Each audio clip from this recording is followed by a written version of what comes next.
Your mate will translate to you, but then our second speaker will be speaking in English, so that'll be fun. I'll just ask my normal question. Kuinka moni täällä katsoo olevansa toimittaja, journalisti? Laittakaa käsi ylös. Eli hack. Aika vähän. Kuinka moni on hacker, koodari, joku muu, mikä? Valtaosa. Kuinka moni ei katso kuuluvansa kumpaankaan kategoriaan? Henkilökunta. Hienoa, mahtavaa, että olette tullut paikalle. Jussi esittelee illan puhujat.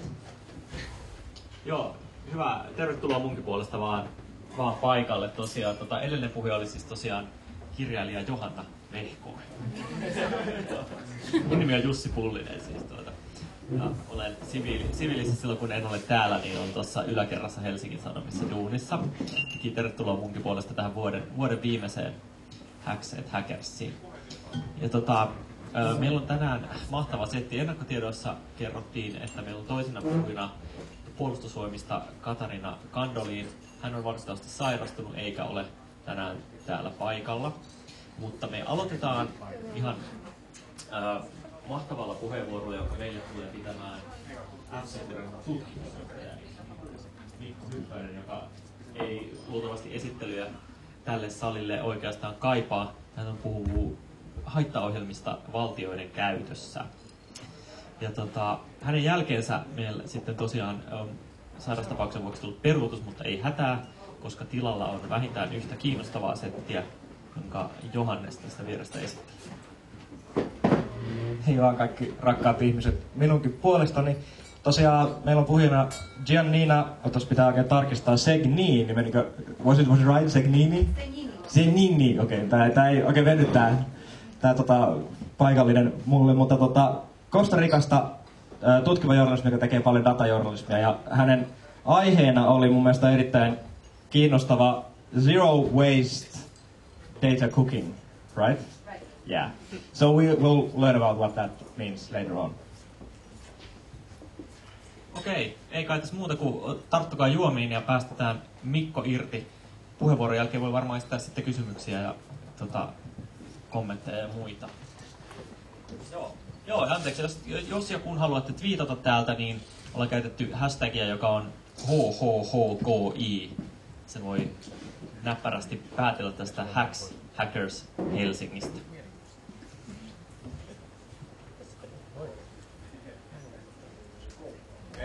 Establishmentti on estänyt Wifin käyttämisen, eli 3G:llä mennään kun Mikko puhuu.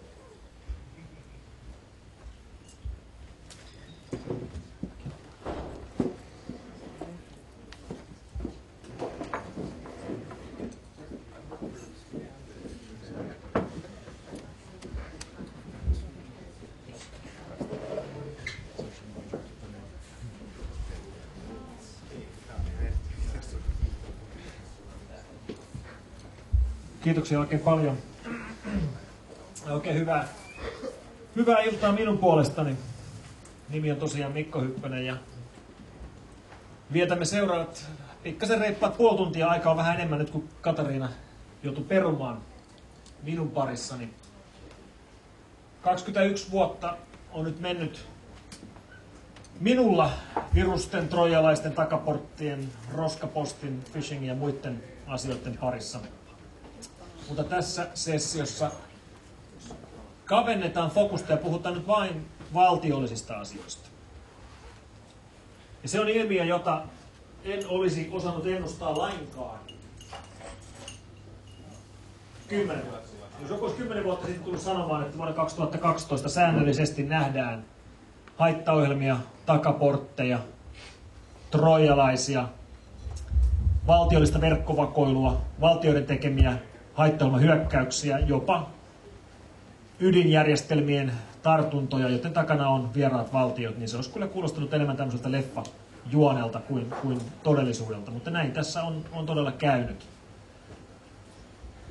Ja tämmöisenä niin kuin johdantona Pullisen Jussi twiittasi eilen tämmöisestä Helsingissä olevasta helikopteriharjoituksesta ja linkkasi tuonne puolustusvoimien sivuille, jossa puhutaan tämmöisestä sotaharjoituksesta. Ja se, mikä tässä oli huomionarvosta, oli tämä URLI, puolustusvoimat.fi kautta jotakin. Ja tähän sitten välittömästi tuli Markus Peukkurilta huomioon, että se on huomattavan pitkä, että onko siellä koko sivu pakattuna. Ei. Siinä on varmaan juurikin joku tämmöinen tarkkailuohjelma. Ja todella näin siellä varmasti VTT vahvistaa tämän. Mutta kun me puhutaan tästä koko kuviosta, tai jos nyt tänään puhutaan pelkästään valtiollisista asioista, niin se mitä me siis jätämme pois on nämä muut hyökkäysten lähteet. Ja yksi asia, mikä on tietysti hyvä sanoa ihan ääneen, on se, että tämmöisiä vanhan hyvän ajan teini, harrastelija, haittaohjelmahyökkäyksiä ei nykyään nähdä enää ollenkaan. Ne on mennyt aikaa.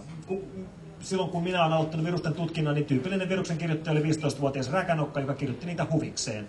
Näitä ei enää ole. Ne on kaikki hävinnyt. Kaikilla on nykyään joku motiivi.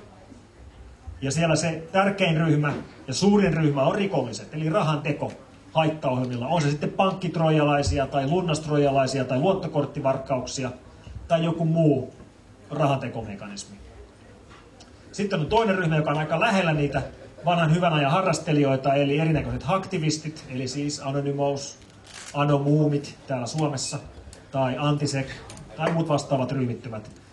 Mutta ero näihin vanhan hyvän ajan harrastelijoihin on se, että heillä on motiivi, heillä on selkeä syy tehdä sitä, mitä he tekevät. Heidän motiivinsa vaan ei ole rikastuminen, vaan protesti, tai joku poliittinen motiivi, tai joku vastaava. Mutta sille löytyy vähän parempi peruste kuin näille 80-luvun harrastelijoille, joilla ei ollut mitään motiivia. Ja sitten tosiaan tämän päivän aihe, eli nämä valtiolliset hyökkäykset.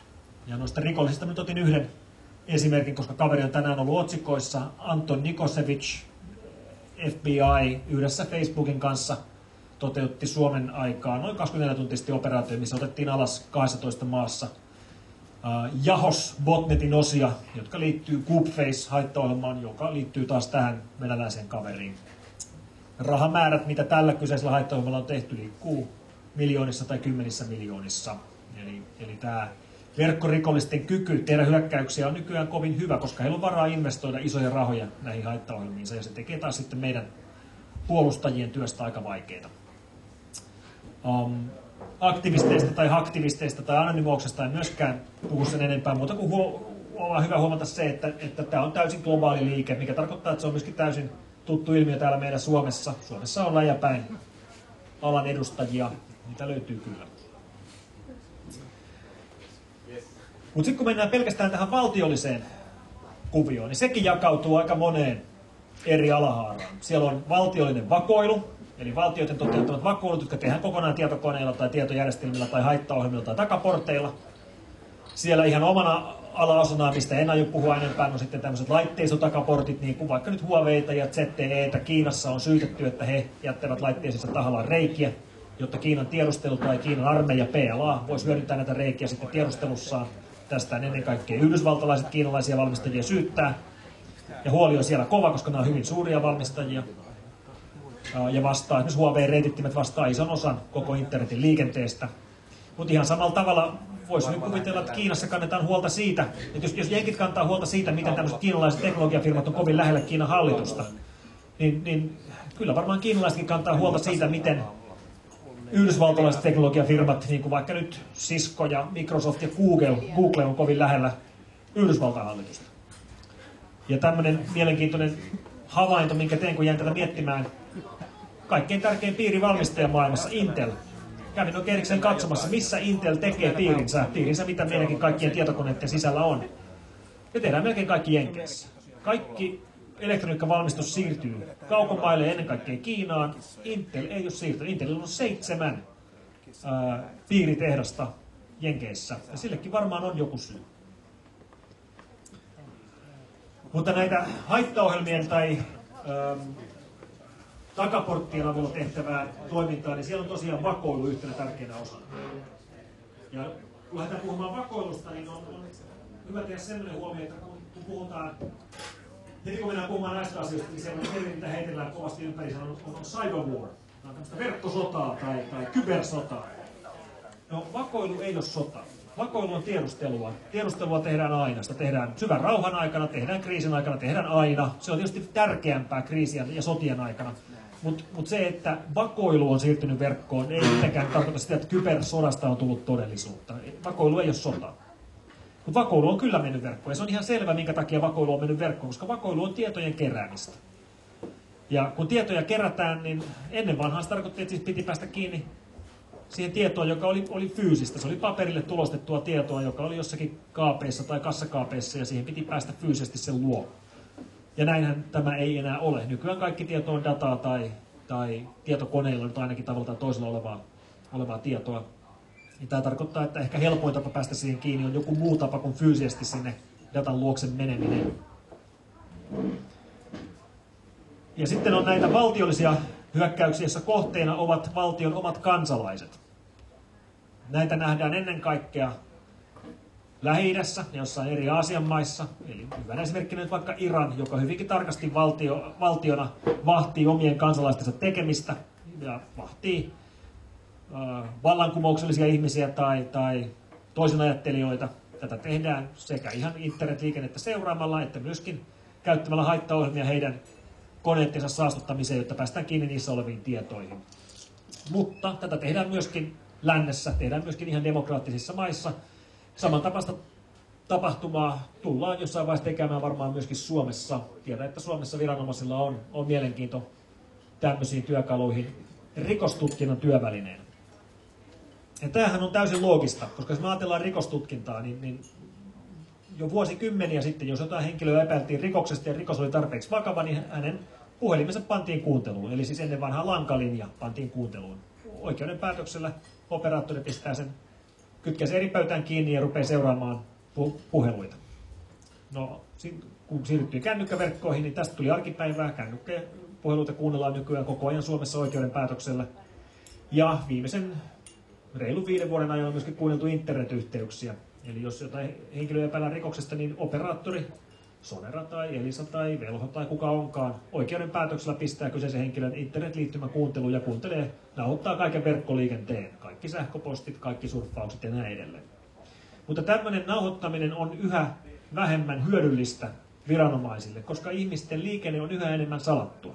Ja nyt en puhu mistään torreista tai VPNistä, vaan ihan jokapäiväisistä palveluista niin kuin Google ja Gmail, koska ne on siirtynyt SSL:n taakke, eli että se URL on https://gmail.com. Ja tämä tarkoittaa sitä, että kun operaattori nauhoittaa sen liikenteen, niin operaattori saa kyllä sen liikenteen, mutta se on kryptattua. Ja siitä ei ole mitään hyötyä operaattorille eikä viranomaisille. Ja tämä on viranomaisista kovin ärsyttävää, koska he nimenomaan haluaisivat seurata sitä liikennettä, joka nyt sitten on salakirjoitettua. Ja oikeastaan ainoa helppo tapa päästä kiinni siihen salakirjoitettuun tietoon on panna sinne kohteen koneelle troijalainen, joka sitten nauhoittaa sen liikenteen siellä käyttäjän omalla koneella, jolloin se vielä ei ole salakirjoitettua. Ja tätä tehdään Jenkeissä, Hollannissa, Saksassa, ehkä Englannissa. On vähän epäselvää, että tekevätkö vai eivätkö tee. Mutta ennen kaikkea Saksassa ollaan oltu kovin aktiivisia tämän kanssa. Siellä tämä R2D2-nimellä trojalainen, tunnetaan myöskin nimellä Bundestrojan, on ollut ahkerassa käytössä, ei pelkästään BFK, eli Saksan keskusrikospoliisi, vaan myöskin esimerkiksi Tullin puolesta. Siellä on tullausrikoksia tutkittu tämmöisellä haittaohjelmilla, missä viranomaiset saastuttaa ihmisten läppäreitä, voidaanko seurata heidän läppäreillään sähköposteja, verkkosurffausta ja muun muassa pistää koneen mikrofonin päälle ja nauhoittaa, mitä siinä läppärin liepeillä puhutaan. Saksan valtion sivuille, kun menee katsomaan, niin sieltä löytyy täysin avoimesti rekryilmoituksia, missä Saksa hakee trojalaisten kirjoittajia töihin työskentelemään valtiolle, kirjoittamaan haittaohjelmia, joiden tarkoituksena on saastuttaa oman maan kansalaisia. Mikä tuntuu aika huimalta, mutta tähän ollaan jo tultu. Ja tässähän ei ole mitään ongelmaa lainkaan, jos tätä käytetään tilanteessa, missä sitten löydetään joku henkilö ja tämä henkilö, ketä tutkitaan, oikeasti osoittautuu syylliseksi. Ja tällä voidaan esimerkiksi pysäyttää vaikka joku terrori-isku tai mikäli kouluammunta. Sittenhän tämä on ihan loistava juttu. Mutta jos tämmöistä työkalua käytetään henkilöä kohtaan ja se henkilö osoittautuukin syyttömäksi, niin on vaikea kuvitella isompaa yksityisen suojan murtamista kuin mitä tässä tapahtuu. Ja musta tuntuu, että tätä ei ole ihan loppuun asti mietitty, mitä tässä oikein ollaan näillä työkaluilla tekemässä. Ja tästä seuraa myöskin se kysymys, että mitäs meidän virustorjuntafirmojen pitäisi tehdä. Pitäisikö meidän tunnistaa, jos nyt vaikka KRP käyttää trojalaisia ottaakseen kiinni rikollisia, vaikka jotain huumeliigalaisia, niin Pitäisikö meidän auttaa poliisia ja tahallaan jättää tunnistamatta se poliisin trojalainen? Vai eikö pitäisi auttaa? Kumpi olisi oikea päätös? Ja tämä voi kuulostaa vaikealta kysymykseltä, mutta se ei itse asiassa ole ollenkaan vaikea kysymys. Kyllä me nämä kaikki aiotaan tunnistaa. Ei ole mitään tarkoitusta eritellä valtioiden kirjoittamia ja käyttämiä trojalaisia mihinkään eri listaan. Me tunnistetaan haittaohjelmia, piste. Koska me uskomme, että meidän asiakkaamme haluavat, että me tunnistetaan näitä haittaohjelmia. Koska meidän asiakkaittemme joukossa potentiaalisesti on syyttömiä ihmisiä, joita tämmöisillä haittaohjelmilla voitaisiin syyttä tutkia. Tästä syntyy tietysti kilpajuoksu sitten viranomaisten ja haittaohjelmia blokkaavien firmojen välillä, mutta näin se vaan nyt on. Ja esimerkiksi nämä Saksan trojalaiset me tunnistetaan kyllä.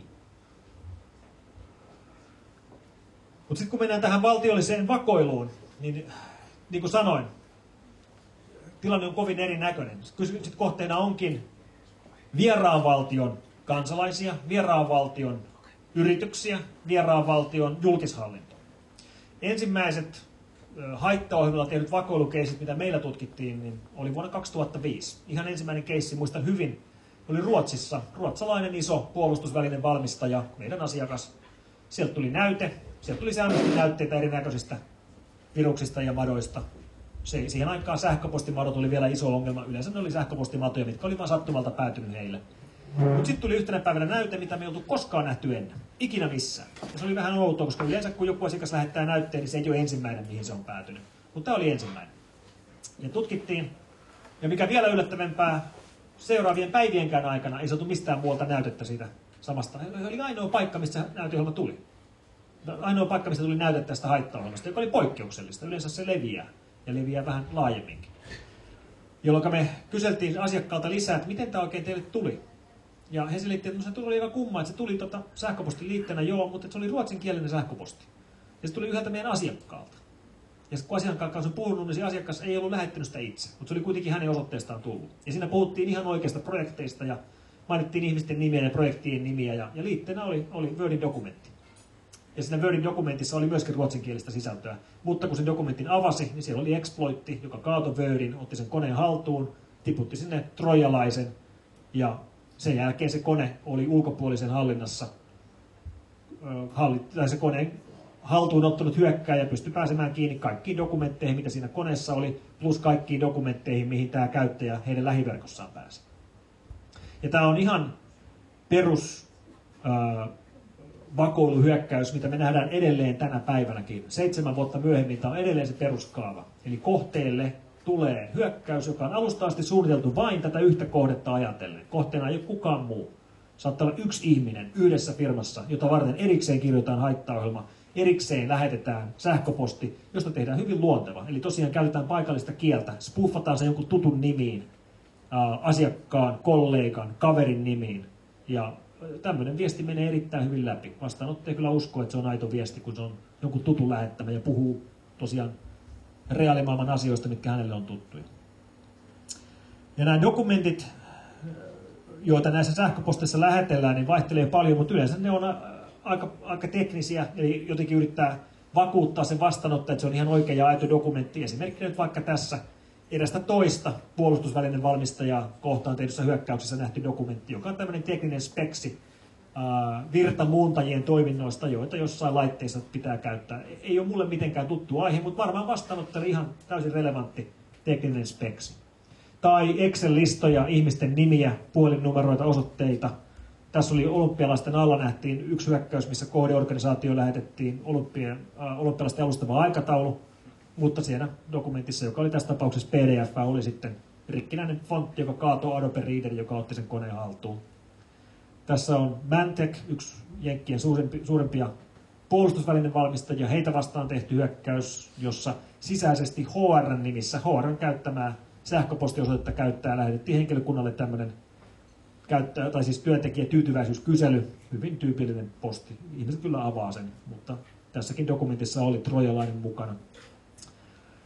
Ja näitä kohteita aika helposti pystyy päättelemään, kun katsoo näitä dokumentteja, mitä me nähdään. Tässä puhutaan United Nations, YK-asioista, tässä puhutaan EU-asioista, tässä puhutaan Maailmanpankin asioista, tässä puhutaan UNICEFin asioista ja niin edelleen. Tässä oli yksi mielenkiintoinen dokumentti, missä oli 3500 toimittajan nimeä, numeroa ja sähköpostiosoitetta.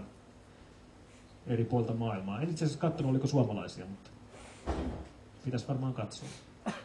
Ja kohteet on, kun katselee, että mihin näitä tämmöisiä hyökkäyksiä tulee, niin tosiaan puolustusväline teollisuus, ei niinkään armeijat itse, vaan puolustusväline teollisuus on yksi hyvin selkeä kohde.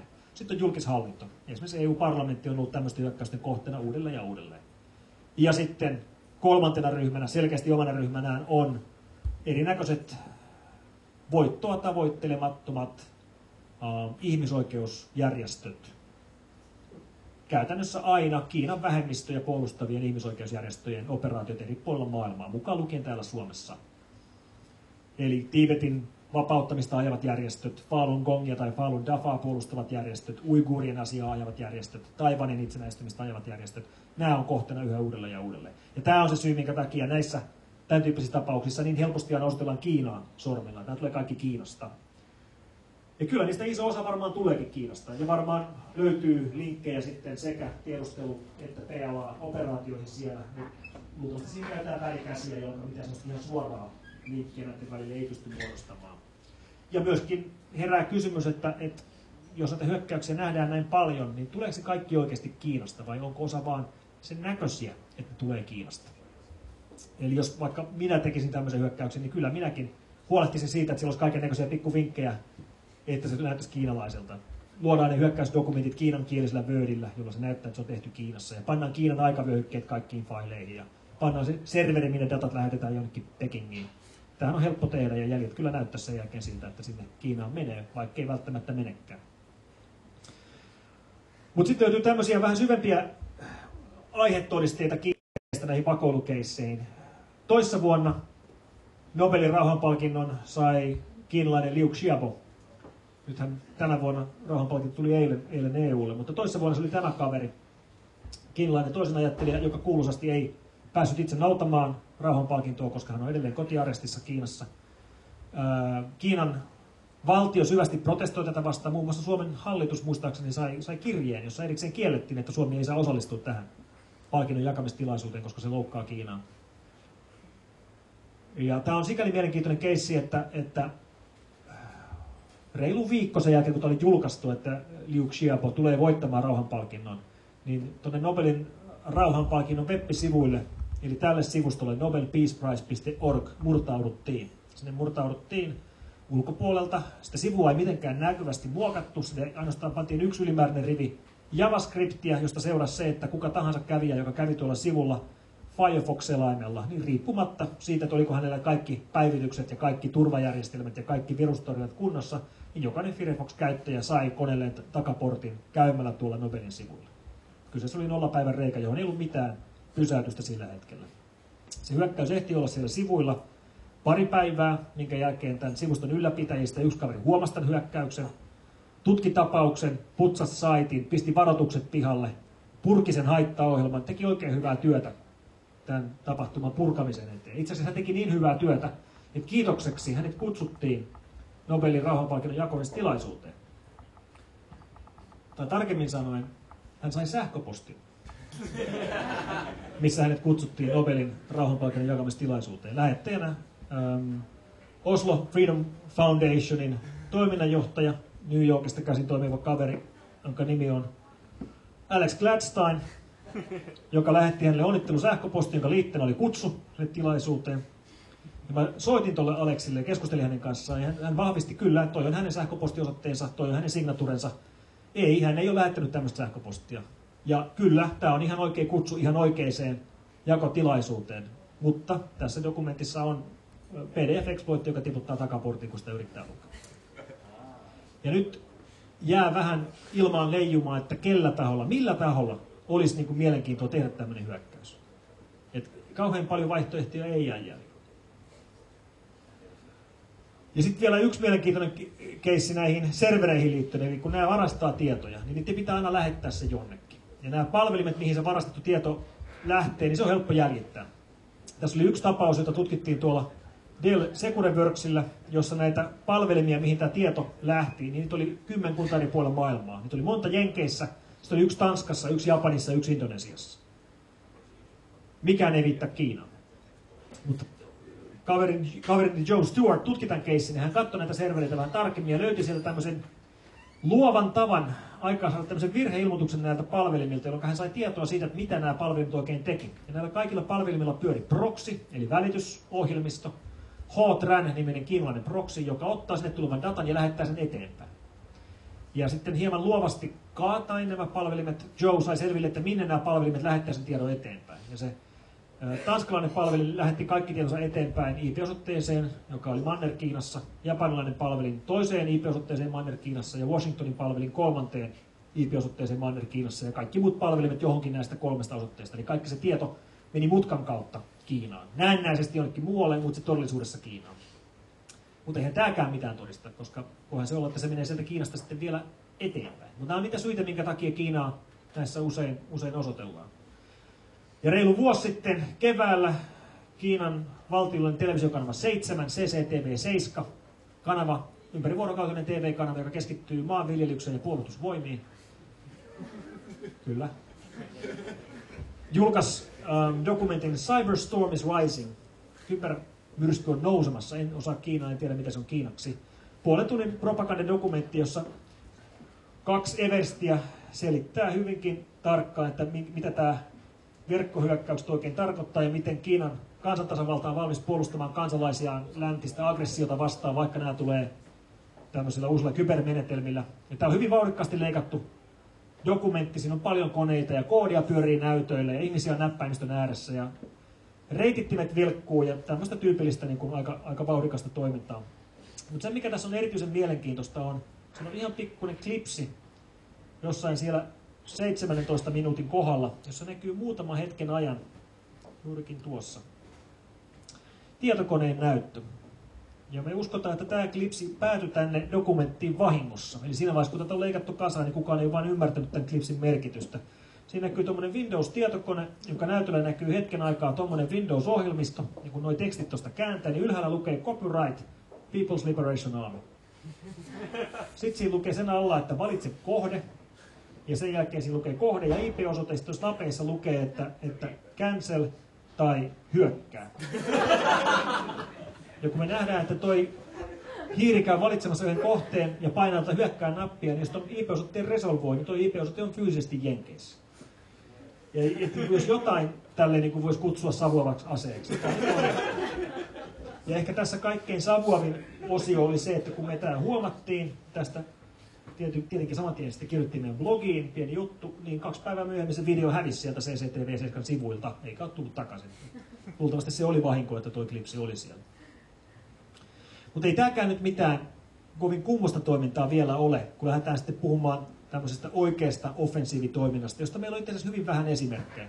Ja käytännössä kaikki esimerkit liittyy Lähi-Itään ja niistä valtaosa liittyy Iraniin. Ja Iranissa tietysti syy, minkä takia se on niin paljon esillä, on Iranin ydinohjelma. Natanz, Bushehr ja muut heidän operaationsa. Ja Bushehr on mielenkiintoinen. Busherin ydinvoimala. Jos menette Google Mapsiin ja haette sieltä Iranin näytölle ja haette Busherin näytölle ja zoomaatte, niin sieltä löytyy kuva Google Mapsista Busherin ydinvoimalasta. Ja se, mikä tässä kuvassa on mielenkiintoista, on nämä yksityiskohdat. Siis Googlen kartta erikseen labeloi, että tässä on Emergency Feedwater Building, ja tässä on Ventilation Chimney, täällä on Solid Waste Building, turbiinirakennus on tuolla. Street Viewtä ei löydy, mutta kaikki on.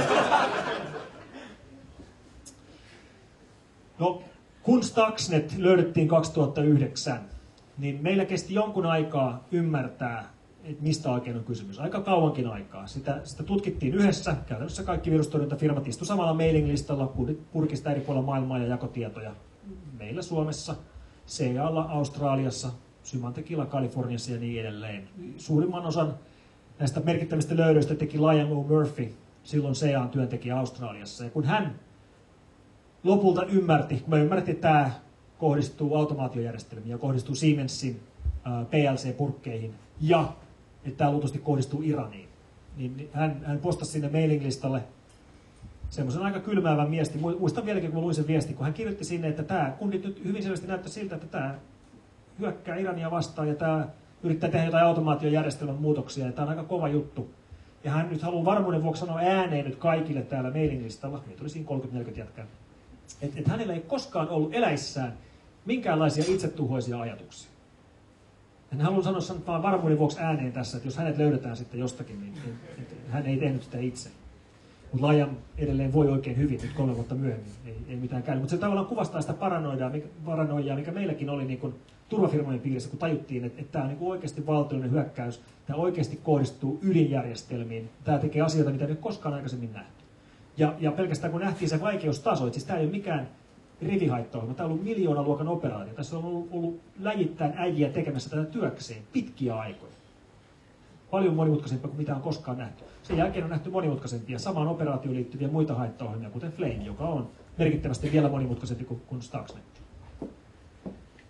Ja me tiedettiin hyvin suurella varmuudella jo 2009 kesällä, että kohteena oli Natanzin ydinrikastamo Iranissa. Tähän ei varmistunut kuin sitten 2 vuotta myöhemmin. Mutta se syy, miksi se tiedettiin niin varmasti, oli tämä koodin rakenne. Eli siellä koodin rakenteessa, kun Stuxnet etsii kohdettaan, niin se levii mihin vaan koneeseen. Stuxnet on levinnyt Suomeen. Suomesta löytyi tuhansia Stuxnetin saastumia Windows-tietokoneita. Suomesta ne ei tee yhtään mitään, koska Stuxnet menee Windows-tietokoneeseen, leviää siitä eteenpäin USB-tikuilla, mutta se ei tee siinä koneessa mitään, jollei siitä koneesta löydy Siemensin Step 7 nimistä softaa. Ja teillä kenelläkään ei ole Siemensin Step 7 nimistä softaa, koska se on ohjelma, jolla ohjelmoidaan PLC-automaatiolaitteita. Jos koneesta löytyy Step 7, se ei sittenkään tehnyt mitään, ellei siihen laitteeseen ollut kytketty USB-kaapelilla tämmöistä Siemensin PLC-purkkia, automaatiopurkkia. Ja jos se laite oli kytketty, niin se tarkisti, että se piti olla tietynlainen, S7400, jos ei se ollut oikeanlainen purkki, niin se ei tehnyt mitään. Jos se löytyi, jos siihen koneeseen oli kytketty oikeanlainen purkki, niin sitten se ohjelmoi sen uudelleen. Se ohjelmoi sen uudelleen niin, että kun se sitten myöhemmin kitkettiin irti siitä tietokoneesta ja vietiin tehtaaseen ja pantiin ohjaamaan muita laitteita, niin jos se ohjattava laite oli Vaconin korkeataajuusmuuntaja, joka on Suomessa Vaasassa tehty korkeataajuusmuuntaja, niin sitten se muutti sen kierrosnopeuksia, aikaansaaden sentrifugien feilaamisia. Tämä oli se, mitä se pyrki tekemään. Mutta että sen kohdennus oli hyvin tarkka. Se ei tehnyt mitään, ellei se uudelleen ohjelmoitu PLC-laite ollut viety tehtaaseen, jossa oli täsmälleen tietyn tyyppinen rakenne näitä Vaconin korkeataajuusmuuttajia. Siinä piti olla aina 4 vierekkäin, ja sitten oli tämmöisessä vähän niin kuin Fibonacin sarjassa, mutta ei ihan. Siinä piti olla ryhmiteltynä niin kuin 1, 1, 2, 2, 4, 6, 8, 8. Tämmöinen tietty ryhmitys. Tämä oli ikään kuin sormenjälki. Tämä on se tehdas, mitä Stuxnet etsii. Jos ei se ole täällä, niin se ei tee mitään. Jolloin kysymykseksi muuttui, mistä maailmassa löytyy teollisuuslaitos, jossa on tämmöinen rakenne Vaconin korkeataajuusmuuttajia. Ja Vaconin muuttajia voi käyttää mihin vaan. Niitä käytetään paljon kompressorijärjestelmissä. Se ei mitenkään tarvitse olla mikään sentrifugi, mitä se pyörittää. No me epäiltiin, että oli Iranissa, mutta mitenkäs ihmeessä nyt sitten varmistetaan, että Iranista, esimerkiksi Natanzista, löytyisi tämmöinen rakenne, koska iranilaiset ei kerro ja mistään netistä tämmöisiä tietoja ei löydy, paitsi että löytyy. Nimittäin jos menee presidentti Ahmadinejadin, osaako joku sanoa tämän nimen? Iranin presidentin web-sivulle, niin sieltä löytyy valokuvia hänen valtion vierailuistaan ja vierailuistaan kotimaissa, eri maissa tai eri yrityksissä. Hän tekee yritysvierailuja, niin kuin Suomessakin presidentti käy firmoissa, ja hän on käynyt Natanzissa. Ja siellä on valokuvia vierailusta, jossa muun muassa näkyy kuuluisasti nämä sentrifugit. Mutta tästä kuvasta hän ei vielä pysty päättelemään mitään sitä loogisesta rakenteesta. Mutta tässä kuvasarjassa, joka on muuten kuvattu Canon EOS:llä, niin alkuperäiset RAW-kuvat löytyy sieltä presidentin saitilta edelleen tänä päivänä. Sieltä löytyy yksi valokuva, missä hän on tämmöisen tietokoneen ääressä. Ja koska sieltä löytyy ne RAW-kuvat, niin voidaan zoomata, niin me nähdään, että siinä tietokoneen näytöllä näkyy tämmöinen rakenne, joka on täsmälleen identtinen sen kanssa, mitä Stuxnet etsii. Eli me siis tiedettiin varmuudella, että kohde oli Natanz jo 2009, vaikka kukaan ei ollut tätä millään lailla varmistanut, pohjautuen valokuvaan, joka löytyi presidentin sivustolta. Nythän tämä tiedetään varmuudella jo muutenkin sen takia, että Yhdysvaltain Valkoinen talo on vuotanut tämän tiedon ja vahvistanut, että kyllä, kyseessä on ollut Yhdysvaltain valtion operaatio yhdessä Israelin kanssa ja kohteena on ollut nimenomaan Iran ja nimenomaan Natanz. Ja tämä on ollut osa isoa operaatiota, josta Stuxnet on ollut vain yksi haittaohjelma. Se on ainoa, mitä me on löydetty, joka pyrkii näitä automaatiojärjestelmiä. Eli ainoa, joka pyrkii tekemään mitään fyysistä. Stuxnet pystyy pahimmillaan räjäyttämään sentrifugeja. Se ehkä jopa räjäytti niitä, ehkä se jopa tappoi ihmisiä näin tehdessä. Tätä me ei tiedetä. Mutta se on ainoa, joka yrittää tehdä mitään fyysistä. Nämä kaikki muut on tiedon keräyshaittaohjelmia, eli Duku, Flame, Gauss, Miniflame, saastuttaa koneita ja kerää tietoa. Semmoista tietoa, mitä tarvitaan hyökkäykseen, kuten Stuxnet. Eli me odotetaan, että Stuxnet-hyökkäys toteutettiin, kun oli esikerätty tietoa jollakin vastaavalla haittaohjelmalla, kuten nämä Flameit ja Dukut. Ja tämä tieto, mitä me nykypäivänä tiedetään Operaatio Olympicista, pohjautuu pitkälti tähän kirjaan, David Sangerin, New York Timesin toimittajan kirjaan Confront and Conceal, tuli ulos toukokuussa. Siinä on 3 osiota, yksi puhuu ulkopolitiikkaa, yksi puhuu droneista, yksi osio puhuu pelkästään tästä Operation Olympic Gamesista, jossa hyvin selkeästi myöskin todetaan se, että kyseessä tosiaan oli Yhdysvaltain ja Israelin yhteisoperaatio, ehkä ennen kaikkea niin, että Israel oli siellä se toimenpaneva kokoonpano ja jenkit tuli siihen aktiiviseksi osapuoleksi mukaan vähän niin kuin kontrolloidakseen ja rauhoittaakseen sitä operaatiota. Mutta joka tapauksessa minä en usko siihen, että nämä tiedot olisi Valkoisesta talosta vuotanut mitenkään vahingossa. Kyllä nämä on ihan vuotamalla vuodettu, nimenomaan Sangerille. No, Iranin ydinohjelmaoperaatiosta sekä tästä heidän ydinvoimaloistaan että sitten väitetystä todennäköisestä ydinaseohjelmastaan vastaa Atom Energy Organization of Iran, AEOI.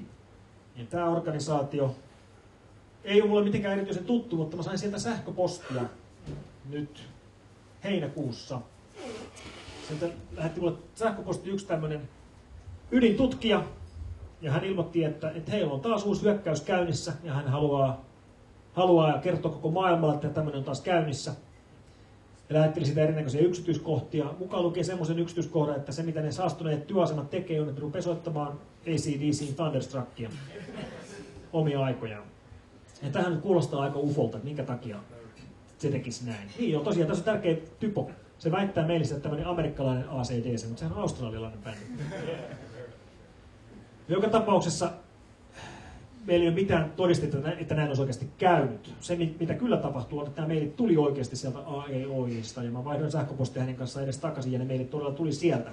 En tiedä sitten, että oliko tämä joku läppä vai oliko oikeasti käynyt näin, mutta ehkä näin kävi.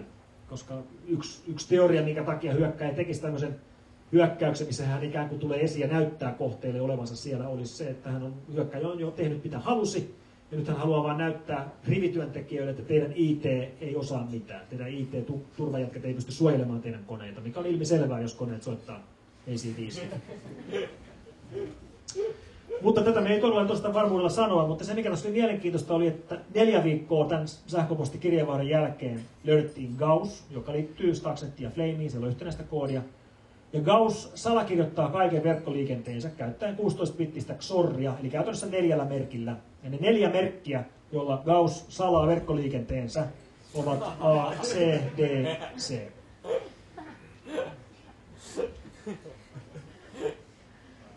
No sehän voi olla sattumaa. Mutta tämä koko kuvio, missä oikeastaan koko meidänkin yhteiskunta pyörii automaatiojärjestelmien päällä. Tietokoneet ohjaa sähköjakeluun, vedenjakeluun, ohjaa mediaa. Niin kuin varmaan olette samaa mieltä tästä. Jos tietojärjestelmät spragaa, niin Hesari ei tule ulos. Ohjaa meidän kemian teollisuutta, ohjaa meidän elintarviketeollisuutta, ohjaa ihan kaikkea. Se on tuonut meille hirveästi lisää tuottavuutta ja tehokkuutta, mutta kyllä se tekee meistä myöskin haavoittuvia. Mutta ei tässä kauheasti vaihtoehtoja, ei myöskään voida mennä takaisin enää menneisyyteen. Näin tässä vaan on käynyt. Ja Applesta, kun usein puhutaan maailman suurimpana yrityksenä, niin sehän on vain maailman suurin pörssilistattu yritys. Oikeasti maailman suurin yritys on Saudi Aramco, Saudi-Arabian valtiollinen öljyyhtiö, joka on ehkä tuplasti Applea isompi yritys. Ja heillä kävi tämmöinen hyökkäys 3 kuukautta sitten, missä noin 75% Saudi Aramcon työasemista tuhoutui. Eli heidän Windows-koneensa ylikirjoitettiin niin, että ne ei enää bootannut ja niistä hävisi kaikki tiedot. Niin ylikirjoitettiin yhdellä tiedostolla, ja se tiedosto oli valokuva lipusta, palavasta Amerikan lipusta.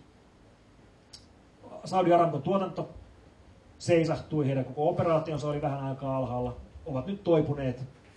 Mutta mielenkiintoista tässä on se, että tämä samainen David Sanger New York Timesista on nyt kirjoittanut 2 kansenjuttua New York Timesiin, missä hän suoraan sanoo, että tämä oli Iranin kosto Stuxnetista. Ja mä en nyt ihan oikein usko tätä ihan näin suoraan. Ei tässä ole mitään järkeä edes. Minkä takia Iran kostaisi Israelin ja Yhdysvaltain hyökkäykset hyökkäämällä Saudeja vastaan. Mutta näin Sanger kuitenkin tässä kovasti väittää.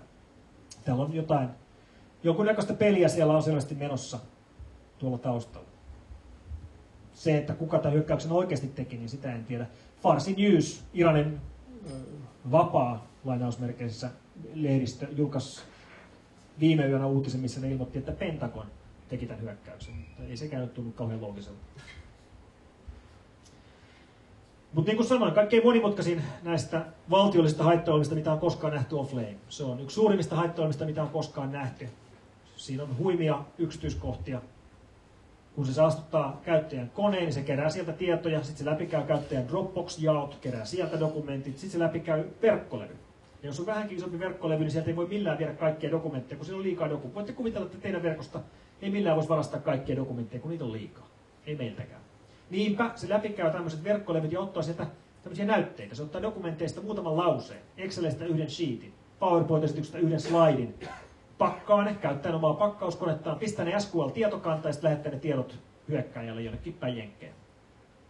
Sen lisäksi se läpikäy kaikki JPEGit, mitä löytyy koneesta tai Dropboxista tai verkkolevyiltä.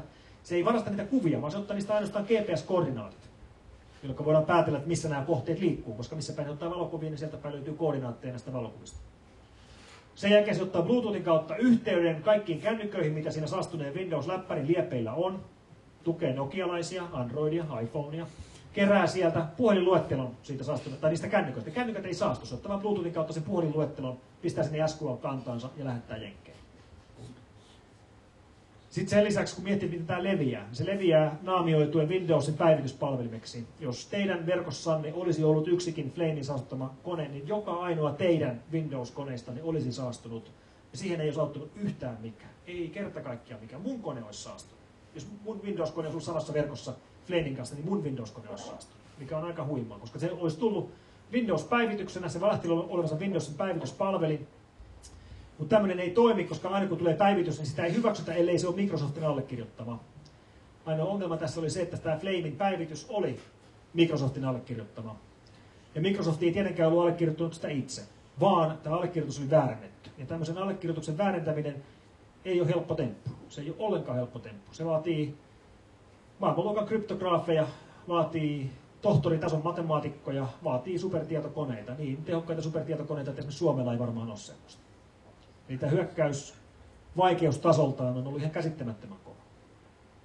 Ja voi tavallaan kuvitella, että mitä Microsoftilla, kun on niin tajunnut, mitä on tapahtunut, niin siellä on kyllä varmaan ollut mielenkiintoiset hetket. Mä muistan, mä heräsin maanantai-aamuna, Flamein jälkeisenä maanantai-aamuna, aamu 8, katoin uutisia, ja siellä luki, että Microsoftilta on tullut ylimääräinen turvapäivitys. Okei, mikäs tää on? Se on tämmöinen turvapäivitys, missä ne revokoi yhden niiden root-sertifikaateista, mikä on aika iso juttu. Sitten mä mitä helvettiä? Sitten mä katsoin, miksi? No sä sanot, koska Flame käytti. Niin se oli brute forcettu tämmöinen sertifikaatti, joka liittyy tähän root-sertifikaattiin.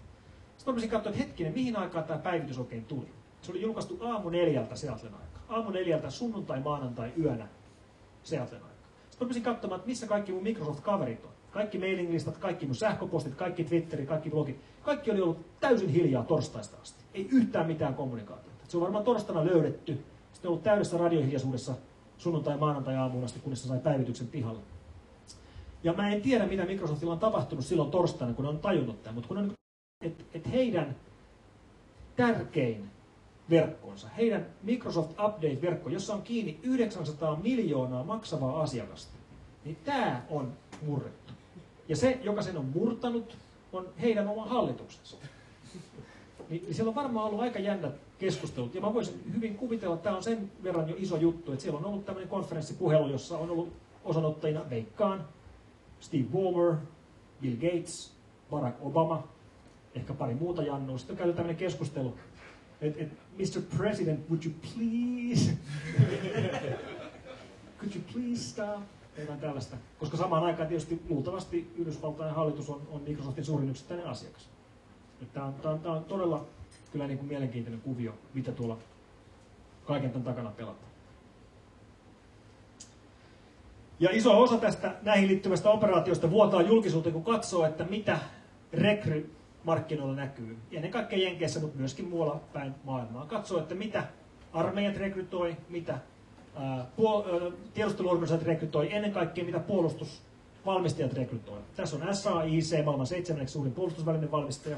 Heillä on parhaillaan haussa auki 137 paikkaa, jossa haetaan hyökkääjiä tekemään exploitteja, tulevia hyökkäyksiä varten. 137 top secret luokiteltua kaveria on avoin positio odottaa.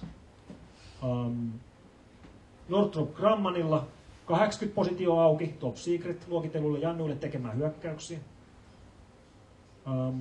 Tässä on suoraan, tämä on Telecommunication Systems, hakee exploit developereita töihin Fort Meadeen, mikä ehkä jollekin kertoo jotain.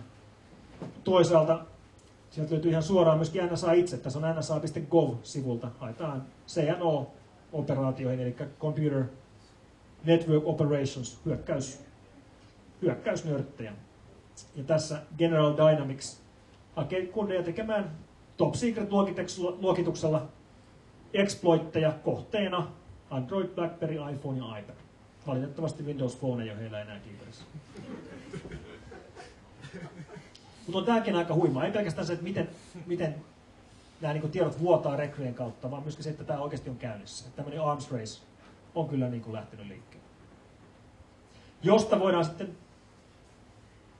päätellä, että jos ydinfyysikkojen viattomuus meni silloin 4-5, kun ensimmäinen ydinpommi räjäytettiin, niin ihan samalla tavalla nörttien viattomuus meni sitten 2009, kun Stuxnet saastutti tämän. Tämä tässä on Siemensin PLC S7400. Tämä on se, mitä Stuxnet saastutti. Kiitoksia.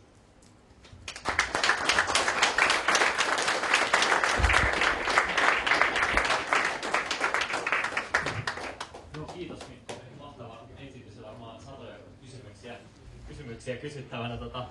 Mä kysyn ekana sen, että onko teidän tämän kaiken keskellä vaikea pysyä puolueettomina? Sä oot melkein NATO-maassa toimivan yrityksen palkkalistalla ja varmaan tiivisti yhteydessä Suomenkin viranomaisiin ja muihin, niin miten te ette ole kuitenkaan tämän pelin ulkopuolella? Ja miten sä näet sun oman roolin?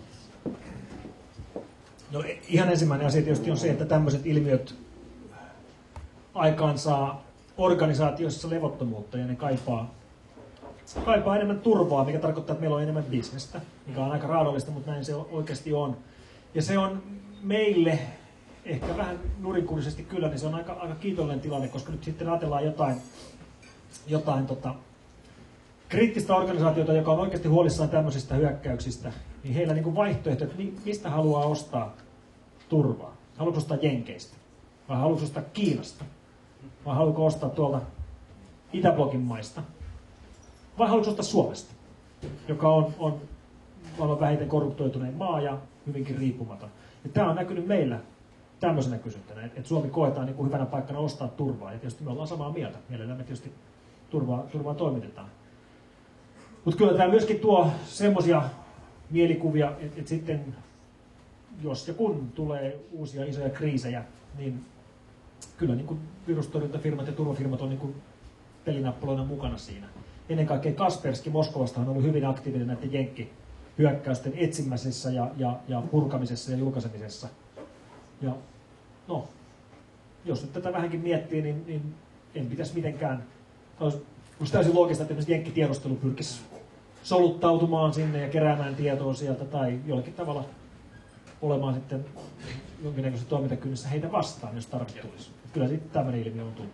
Meidän rooli toimittajilla usein sanotaan, meillä Helsingin Sanomissa on monesti sanottu, että jos tulee tiukka paikka, niin me ollaan aina viime kädessä eduskunnan puolella.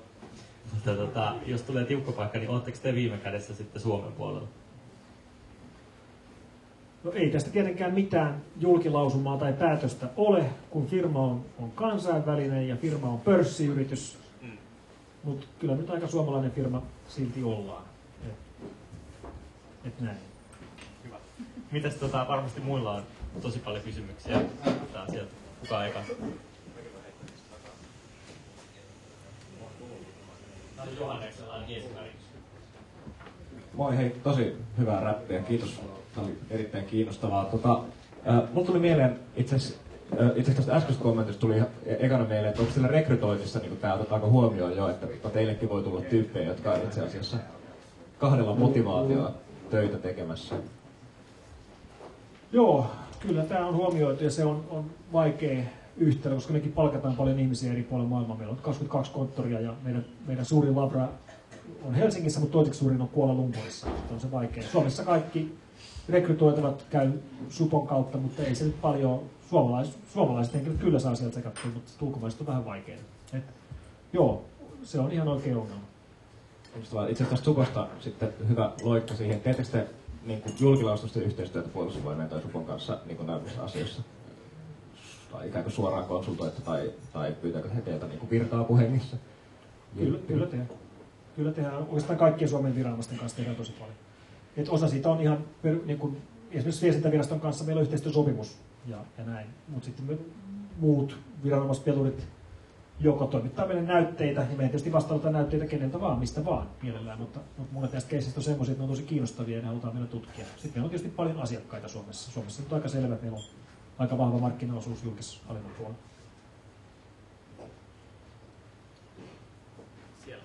Joo, kiitos vielä esityksestä ja sitä mietin, että nyt kun valtiot panostaa selkeästi hyökkäyskykyyn, niin mitä kaikkea vaihtoehtoja niillä on sitten puolustautua? Varmasti jengitkin miettii, että millä ne pystyy puolustautumaan just Kiinaa vastaan. Niin mitä tällaisia, voisiko vähän avata, että mitä trendejä on menossa? Joo, puolustautuminen valtiollista hyökkäystä vastaan on vaikea. Mä oon käyttänyt esimerkkinä tätä James Bond-vertausta. Että jos James Bond haluaa tappaa sut, niin se on niin tosi vaikea estää sitä. Kyllä se niin saa sut tapettua, vaikka kuinka juoksee ja vaikka kuinka on kypärä päässä ja vaikka jos vuotiliivitkin, niin silti se tappaa. Samalla lailla, jos hyökkääjällä on yhtä isot resurssit tämmöisissä kyberhyökkäyksissä, niin se on vaikeaa. Ihan yksinkertaisin, mitä paljon nähdään, on se, että mennään irti verkoista. Eli että verkkopohjainen hyökkäys ei enää onnistu, mutta niin kuin nyt nähtiin Iranissa, niin ei ne ylijärjestelmät, mikään niistä ei ollut verkossa. Stuxnet leviää USB-tikuilla juurikin sen takia, että kohde ei ollut verkossa. Ja monet näistä hyökkäyksistä voidaan toteuttaa myyrien avulla. Eli viedään se hyökkäys ihan fyysisesti paikan päälle tai trojanisoidun hardwaren kautta. Ja se ei tarvitse olla mikään tietokone, se voi olla vaikka printeri tai mikä tahansa muu laite, mikä se organisaatio viedään, joka lähettää tämän hyökkäyksen liikkeelle. Me ei olla millään luovutettu tässä taistelussa. Eli meillä on parhaillaan projektit käynnissä, jossa me mietitään mekanismeja, joilla tämmöisiä käytännössä rajattomilla budjeteilla tehtyjä hyökkäyksiä vastaan voisi suojautua. Se on vaikeaa, se on kallista, se on hankalaa, mutta vaikuttaa kovasti siltä, että siellä on organisaatioita, jotka on valmiita tekemään tämmöisiä, suojautumaan tämmöisillä äärimmäisillä menetelmillä. Mitään sen kummallisempaa suoraan ratkaisuun vastausta mulla tähän ei ole antaa, mutta kyllä me tämmöisiä kehitellään. Laura iski Bluesaan isosta kuvasta yksittäistapaukseen, joka on mietityttänyt tässä jo jonkin aikaa. Ja mä luulisin, että varmaan teilläkin sitä on katseltu ja tutkittu ja katseltu, että mitä silloin tapahtuu. Tätä ei varmaan kannata hirveästi pomolta lähteä kysymään. Niin kysyn sitten täällä, että mitä ihmettä tapahtuu, kun samaan aikaan Salomaan kohdistui hajautettu palveluneuvostohyökkäys ja sisäasiainministeriöllä oli valokuitu.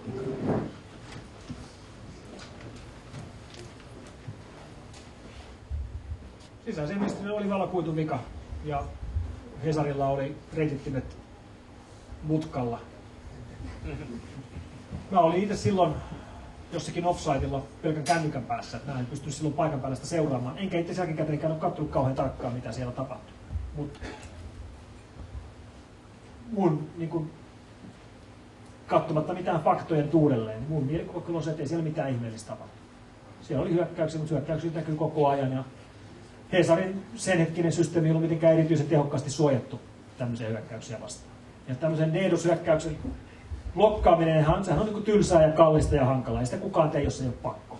Yleensä kukaan ei rakenna järjestelmiä DDoSin kestäväksi ennen kuin sinne on kertaalleen tultu oikein huolella. Ei ollut meidänkään. Meidän saitti oli nurin 2006, kun Move-ryhmä kaatoi meidän sivut. Sen jälkeen pantiin semmoiset, että ei ole kaatunut sen jälkeen. On se tosi kallista ja tosi hankalaa. Eikä Suomessa kovin monella organisaatiolla semmoisia ole. Näin se vähän menee. Nytkin teillä taitaa nykyään olla. Joo, sen jälkeen tehtiin asioita.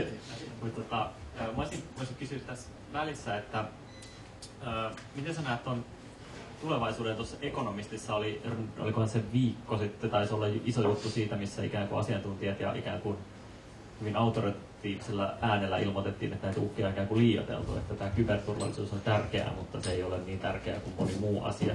Onko se samaa mieltä vai tuleeko se ydinpommi nyt kohta? Nämä tämmöiset valtiolliset hyökkäykset, niiden rooli tulee olemaan kaikkein tärkein, sitten kun tulee seuraava iso kriisi. Ennen kaikkea kriisi, missä on moderneja valtioita vastakkain. Tämmöistähän nyt ei oikeasti ole kauheasti nähty, että Iran on moderni valtio, mutta ei siellä käynyt sotaa. Sitten jos olisi sota, niin tilanne olisi varmaan aika erinäköinen. Yksi jenkkikenraalihan kuuluisasti totesi silloin, kun ne lähti Afganistaniin, että jenkkiarmeija on pannut miljoonia ja miljardia kiinni tämmöiseen high-tech-armeijaan ja high-tech warfareen. Mutta sitten kun ne meni Afganistaniin ja vastapeluita tulee vastaan kamelilla, niin kun tajusi, että tämä ei ole high-tech-sota eikä ole low-tech-sota, että se on no-tech-sota. Eli näiden merkitys todellisuudessa nähdään vasta seuraavan kerran, kun tulee joku iso kriisi. Siellä. Miten sä näkit, onko mahdollista, tai onko ehkä näin jopa jo käynyt niin tällaista Stuxnetia tai Flamea, että sitä sitten muuteltaisiin johonkin muuhun käyttöön niin kuin, ja ei niin kuin alkuperäisen tekijän puolesta? No, tämä on just yksi kauhukuva, että nämä hyökkääjät, jotka miljoona budjetilla tekee todella mutkikkaan hyökkäyksen, niin sitten joku täysin sivullinen hyödyntää sitä hyökkäyksissä vaikkapa sitä alkuperäistä tekijää vastaan. Tämä on ihan mahdollinen skenaario. Yhtään käytännön esimerkkiä ei ole nähty. Stuxnetin löytäminen ei ole vaikeaa. Mä oon itse kokeillut tämän. Mulla meni 3 minuuttia löytää Stuxnetti ihan Googlella. Mutta se muokkaaminen on kyllä vaikeaa. Ei se ole mitenkään helppoa. Varmasti se muokkaaminen on helpompaa kuin Stuxnetin tekeminen nollasta. Mutta ei sitäkään pidä niinku liioitella, että se noin vaan kävisi. Semmoinen, mikä voisi olla niinku kuviteltavissa oleva hyökkäys, jos sanotaan, että joku ääriryhmä, joka ei ole niin kauhean kiinnostunut siitä, että mikä se koodi on, kohteista jopa melkein mikä vaan, eikä ole kiinnostunut siitä, että mitä siellä kohteessa tehdään, kunhan tehdään jotakin tuhoja. Niin Stuxnetin muokkaaminen niin, että se menisi melkein mihin vaan järjestelmään, leviäisi tiettynä aikaa, ja sitten sen jälkeen rupesi tekemään siinä järjestelmässä satunnaisia muutoksia, muuttamaan näiden laitteiden toimintaa satunnaisella tavalla. Tämä ei olisi kauhean vaikeaa. Siitä tietysti seuraa sitten se, että vaikka erinäköiset kemian teollisuuden laitokset rupesi tekemään vääränlaisia tuotoksia tai elintarviketehtaat tekisi pahanmakuisia Karjalan piirakoita. Tämmöinen periaatteessa kyllä. Yhtään käytännön esimerkkiä ei ole nähty. Vielä siellä.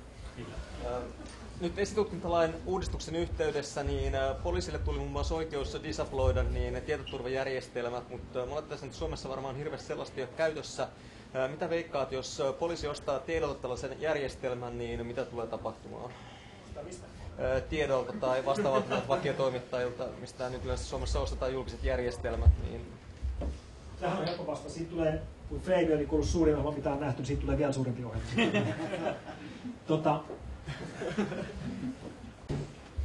Joo, niin kuin sanoin, niin kyllähän Suomessakin viranomaiset ja poliisi tämmöisiä viranomaistroijalaisia haikailee. Ja on näin myöskin ääneen sanonut. Niin se on ihan selvä, miksi ne haluavat, koska ne on hirveän tehokkaita. Ja tämmöisessä rikoksen torjunnassa ne toimii. Ja niin kuin sanoin, tässähän ei ole mitään ongelmaa niin kauan kun epäilty on aina syyllinen. Mä oon näistä kuvioista keskustellut kavereitteni kanssa Jokiniemessä. Ja se on nyt aika paranoinen tilanne, koska me tehdään hirveän paljon yhteistyötä Suomen poliisin ja muiden maiden poliisien kanssa, kun jaarataan näitä verkkorikollisia. Ja sitten on kuitenkin ne samat jätkät, jotka sitten touhuaa näiden poliisitrojalaisten kanssa. Ja mä esimerkiksi KRT-kavereille on sanonut tästä, että jos ne näitä trojalaisia tekee ja käyttää, niin älkää nyt mulle kertoko mitään, koska jos mä tiedän niistä jotakin, niin me kyllä blokataan ja aiotaan blokata ne. Et jos ne haluaa sitten kiertää meidät, niin sitten täytyy tehdä niin hyvä, että ne ei jää kiinni ja me kyllä yritetään blokata ne. Ja ne toteaa vaan sitten, että joo, no näin se sitten on ja aika hassu kuvio, mutta näin se vaan menee. Näin se vaan menee. No entäs jos haluaisi ostaa teiltä, niin myysittekö? Me ei myy täällä. Tämä on ihan selvä. Me tehdään turvaa, me tehdään tietoturvaa, me blokataan hyökkäyksiä, me ei tehdä hyökkäyksiä. Ihan lyhyesti mainitsit tästä niinku Huawei-pelosta, että johonkin laitteeseen on upotettu joku, niin onko niinku sulla tiedossa, että voisipa käydä ostamassa esimerkiksi joku printerin tuolta verkkokauppa.comista, missä nyt saattaisi olla jo valmiina joku haitta-ohjelma asennettuna? No, Huawei reittimissä on reikiä läjäpäin, niihin pääsee etäältä kiinni, pystyy ottamaan haltuunsa runkoreitysliikenteen, mutta on kovin epäselvää, että onko sinne jätetty tahallaan reikiä vai onko se vaan niin saamari huonoa koodia? Tätä ei oikein niin saatu selvä, mutta sisään kyllä pääsee, mutta kummasta on kysymys, me ei oikeastaan tiedetä. Okei. Onko vielä? Jos ei, niin kiitetään vielä Mikkoa tosi kiinnostavaa.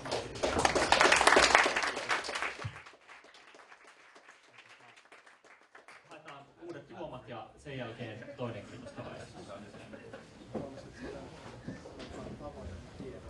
Joo.